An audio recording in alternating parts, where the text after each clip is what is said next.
அழைக்கும் பொழுது எல்லாருக்கும் கனவுகள் டாக்டர் ஆகணும், இன்ஜினியர் ஆகணும், ஆடிட்டர் ஆகணும், எல்லா கனவுகள் இருக்கு.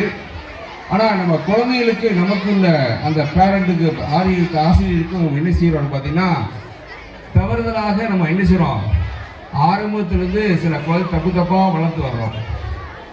நம்ம பட்ட கஷ்டங்களை நம்ம குழந்தைகளுக்கு தெரியக்கூடாதுக்காகவே நிறைய விஷயங்கள் தவறு பண்ணுறோம். நம்ம என்ன செய்யறோம், நம்முடைய வறுமை, நம்முடைய சூழல் நம்ம யாரும் குழந்தை தெரியக்கூடாதுன்னு நினைச்சு வளர்க்குறோம். இன்னைக்கு நிறைய இடத்துல அந்த குழந்தைகளை இன்னைக்கு தவறுகள் பண்ண ஆரம்பிக்கின்றது. அதே போல சின்ன சின்ன விஷயங்களுக்காக நம்ம ஆசிரியர் மேல சண்டை போடுறோம். அந்த காலத்துல உங்களுக்கு தெரியும், எல்லா பெற்றோர்களும் சொன்ன விஷயம் என்ன அப்படின்னு பார்த்தீங்கன்னா, என் பிள்ளைடைய கண்ணு மட்டும் தெரிஞ்சா போதும், தோலை உரிச்சு தொங்க விடுங்க அப்படின்னு சொன்ன காலம் போய் இன்னைக்கு லேசா ஏதாவது பிள்ளை கீழே விழுந்தா கூட என்ன செய்யறான், இங்க வந்து சட்டை போட்டுட்டு இருக்கோம். அதனால தயவு செய்து அந்த பழக்க வழக்கத்தெல்லாம் மாத்திக்கிடுங்க. அதே போல நம்முடைய குழந்தைகளை காலை பொழுது நம்ம எப்படி கூப்பிடணும்னு பார்த்தீங்கன்னா, அதாவது அது எந்திரிக்கும் பொழுது, அதாவது டாக்டர் எந்திரிங்க அப்படின்னு சொல்லணும், எந்திரிங்க சொல்லணும், டீச்சர் எந்திரிங்க அப்படின்னு சொல்லணும், ஆடிட்டர் எந்திரிங்க அப்படின்னு சொல்லணும். ஏன்னா அவங்களுக்கு சங்கடமா தெரியும். ஆனால் நம்ம ஃபுல்லாக டாக்டர் ஆகணும், இன்ஜினியர்னா அதுக்காக நிறைய நம்ம இந்த மாதிரி அருமையான பள்ளியை விட்டுட்டு பிரைவேட் ஸ்கூலில் காசை கூட்டி சேர்த்துட்டு இருக்கோம். அடிப்படை பண்புகள் அப்படிங்கிற இங்கே இருக்குன்னா உங்கள்கிட்ட மட்டுமே இருக்கிறது. அப்போ நீங்கள் அந்த அடிப்படை பண்புகளை நீங்கள் மாறும் பொழுதுதான் மிக எல்லா விஷயமும் மாற ஆரம்பிக்கும். அப்போ அடிப்படை பண்புகள் அப்படிங்கிறதுனா நம்முடைய குழந்தைகளுக்கு நல்ல நல்ல பண்புகளை நீ சொல்லித்தர வேணும்.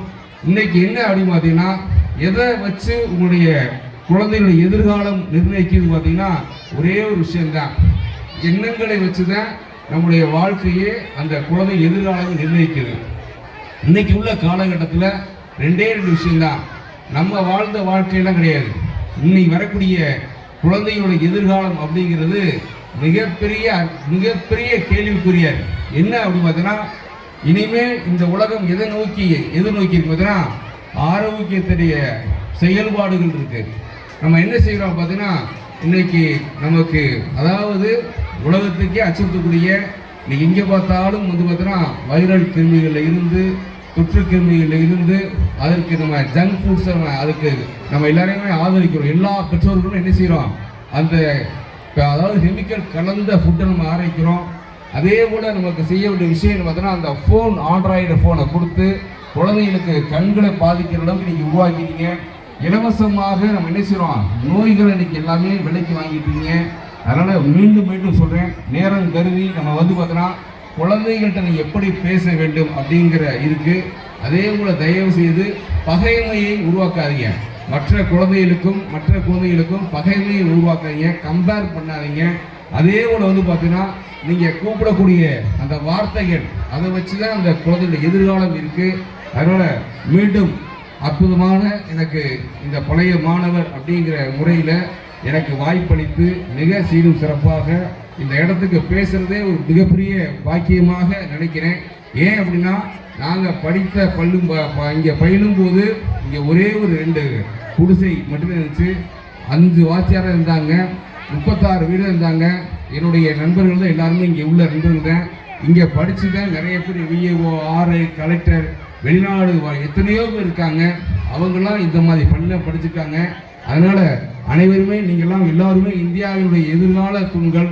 இங்கே உள்ளவங்க கலெக்டர் ஆகலாம், இன்ஜினியர் ஆகலாம், டாக்டர் ஆகலாம், ஏன் இந்த நாட்டினுடைய ஒரு பிரதமர், ஜனாதிபதியோட வரலாம். அதற்கு மிகப்பெரிய காரணகர்த்தா யார் அப்படின்னா பெற்றோர்கள் மட்டுமே. ஏன்னா பெற்றோர்கள் நீங்கள் எந்த மாதிரி நீங்கள் அந்த குழந்தைகளை வளர்க்குறீங்களோ அந்த அளவுக்கு தான் உங்களுடைய வாழ்க்கை தரம் உயரும். அதனால் தயவு செய்து நேற்று வரைக்கும் நீங்கள் எப்படி இருந்தாலும் சரி, இனிமே நீங்கள் தயவுசெய்து 3 விஷயம் பண்ணாதீங்க. பகைமையை குழந்தைகளுக்கு சொல்லித்தராதீங்க, அதை கம்பேர் பண்ண விடாதீங்க. அடுத்த குழந்தைகளும் அடுத்த கம்பேர் பண்ண விடாதீங்க. அதே போல் வெளிநாட்டில், அதாவது வெளியில தின்பண்டங்களை வாங்கி கொடுக்காதீங்க. அதே போல் ஃபோன் அப்படிங்கிற விஷயம் பார்த்தீங்கன்னா அதை பார்க்க விடாதீங்க. எதெல்லாம் நல்ல விஷயங்கள் இருக்கோ, இன்னைக்கு நம்ம வந்து அந்த உலகமே வந்து பார்த்தீங்கன்னா இந்த பிரபஞ்சம் எதுக்கு நம்ம மகிழ்ச்சியாக வாழ்வதற்கு தான் படைச்சிருக்கு. ஆனால் இன்னைக்கு என்ன செஞ்சுருக்கோம், இலவசமாக நம்ம நோயை விலைக்கு வாங்கிட்டு இருக்கோம். அதனால் தயவு செய்து அன்பு சொந்தங்களே, அன்பு பெற்றோர்களே, மீண்டும் உற்சாகத்தோடு இந்த அருமையான நிகழ்ச்சி நடத்திருக்காங்க. அவங்களுக்கு நீங்கள் மிகப்பெரிய ஆசிரியர் பெருமக்களுக்கும் தலைமை ஆசிரியருக்கும் மிகப்பெரிய உற்சாகத்தோடு மிகப்பெரிய பாராட்டுகளோடு விடைபெறுகிறேன். நன்றி வணக்கம். நன்றி வணக்கம். தேங்க்யூ.